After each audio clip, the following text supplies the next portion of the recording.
Welcome. In this video, I'll show you how to array in 3ds Max. Right, so I'm just going to delete this one right here. So first off, let's say I'm going to go ahead and draw a sphere, just like so.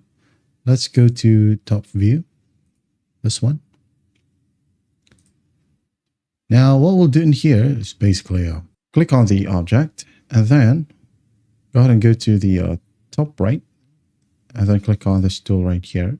And make sure that pivot is selected and just go ahead and click on affect pivot only. So we are going to move this pivot. Select the move tool, move it away, maybe right in the section, maybe right here.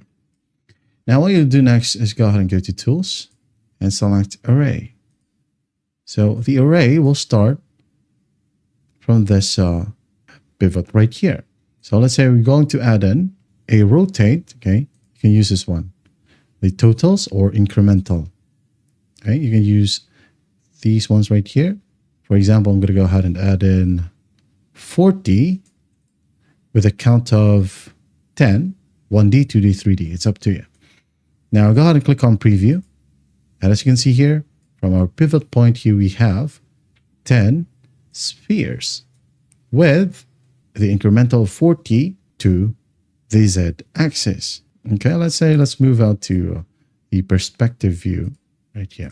As you can see, okay, we now have it. Let's say you wanted to add in the move tool and the Z direction, let's say like that. As you can see here, move it more if you want to.